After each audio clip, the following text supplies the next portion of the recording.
आप देख रहे हैं जी न्यूज़ 18 खोज सच की। बुलंदशहर के अवंतिका अस्पताल की लापरवाही के चलते वंदना की मौत। मुकेश कुमार ने अपनी पत्नी वंदना की मृत्यु के संबंध में अवंतिका अस्पताल के खिलाफ शिकायत दर्ज कराई। मुकेश का आरोप है कि अवंतिका अस्पताल में उनकी पत्नी का प्रसव कराया गया था, लेकिन अस्पताल में कोई रजिस्टर्ड डॉक्टर नहीं था और नर्सों द्वारा घोर लापरवाही की गई। ऑपरेशन के दौरान वंदना की हालत बिगड़ गई और उन्हें वेंटिलेटर पर रख दिया गया।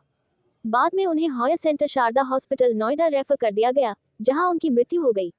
मृतका वंदना के पति मुकेश और वंदना की मां राजेश्वरी ने अधिकारियों से गुहार लगाई है कि अवंतिका अस्पताल के डॉक्टर व नर्सों के खिलाफ मुकदमा दर्ज कर कानूनी कार्यवाही की जाए और अस्पताल को तुरंत सील किया जाए। मुख्य चिकित्सा अधिकारी द्वारा जांच हेतु डॉक्टरों की कमेटी बना दी गई है, शीघ्र कार्यवाही की जाएगी। ये है अवंतिका हॉस्पिटल टांडा अड्डे का, टांडा में। वहाँ पे मेरे घरवाले का वो हुआ था, बच्चा पैदा, बड़े ऑपरेशन से। वहाँ पे मेरे से बताई गई यहाँ पे सर्जन भी हैं, सारी सुविधा उपलब्ध है। वहाँ 6 तारीख में ऑपरेशन हुआ था सुबह 9 बजे। उसके बाद में मेरी घरवाली का ब्लीडिंग होने लगी और मेरे से कही गई कि यहाँ से तुम वहाँ ले जाओ शारदा हॉस्पिटल। शारदा हॉस्पिटल जाने के बाद में वो तो उन्होंने शारदा में भेजा, क्या वहाँ पे डॉक्टर नहीं थे, सर्जन या बड़े डॉक्टर MBBS जो उस चीज़ का जब ऑपरेशन कराया तो उस चीज़ को रोकते? नहीं, यहाँ पे अवंतिका हॉस्पिटल में सर्जन डॉक्टर नहीं थे, इसी मारे तो शारदा हॉस्पिटल भेजी गई। फिर किसने करा था वहाँ ऑपरेशन जब बड़े डॉक्टर नहीं थे? तो उन्होंने जो ये नर्सिंग छोटी नर्स इन्होंने ही करा है। फिर शारदा में ले गए आप, क्या हुआ? शारदा में उन्होंने मृत घोषित कर दी, शारदा हॉस्पिटल में। शिकायत करी आपने करी हॉस्पिटल की? हाँ, मैंने शिकायत करी थी, SSP ऑफिस भी करी है, DM के यहाँ पे भी करी है, CMO सर के यहाँ पे भी करी है, चौकी मंडी में भी करी है। मेरी कहीं कोई सुनवाई नहीं हो पा रही है। तो मुझे इंसाफ चाहिए। आज मेरे साथ हुआ, कल को किसी और के साथ भी होना चाहिए, होएगा तो क्या करेंगे? इस पर कार्रवाई होगा अवंतिका हॉस्पिटल पे।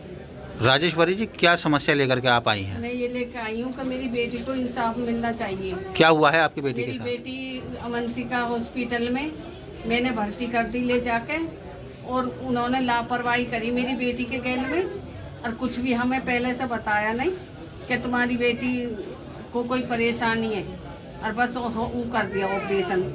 किस चीज़ का ऑपरेशन करा था डॉक्टरों ने? बच्चे का, बच्चा पैदा करने का। और वो इतना गलत ऑपरेशन करा कि पूरे कमरा में खून ही खून बहे पड़े। पता ना नस काटी क्या करा उसके गैल में, जो मेरी बच्ची की मौत हो गई वहीं पे। तो क्या मेरी बच्ची मर गई, एक तो पैदा हुआ बच्चा वो छोड़ा, और एक 2.5 साल की बच्ची है। बताओ उनको कौन देखेगा? जब वहाँ उन्होंने ऑपरेशन करा था, जब ब्लीडिंग जा रही थी, तो डॉक्टरों ने क्या कहा फिर? डॉक्टर ने तो पैक करके और वहाँ को शारदा हॉस्पिटल को कह दी कि वहाँ ले जाओ। अरे तुम पहले भी तो कह सकते थे, ऑपरेशन तुमने कराई क्यों था? तुम ये कहते कि अपने मरीज वहाँ ले जाओ, हमारे बस की नहीं है तो हम तुम्हारे यहाँ पे भर्ती क्यों करते? अब काफ़ी जगह शिकायत करी है, आपको कहीं से हमें संतुष्टि कहीं से मिली? मदद न मिली। हम गरीब आदमी, मेरा बच्चा वो अपाज है, मेरा आदमी भी नहीं है, और कतई गरीब है। क्या चाहती हो आप प्रशासन से, बुलंदशहर प्रशासन? मैं यही चाहती हूँ कि जो मेरे बच्ची के साथ हुआ हो और किसी बेटी के गैल ना हो। हाँ, किसी के बच्चा ऐसा बिन माँ के ना रहे जैसे मेरी बच्ची के रह गई। मेरा एक तुरंत का बच्चा रहेगा, एक 2.5 साल की बच्ची है, किसी के ऐसा और किसी के गैल ना हो, ये चाहती हूँ मैं।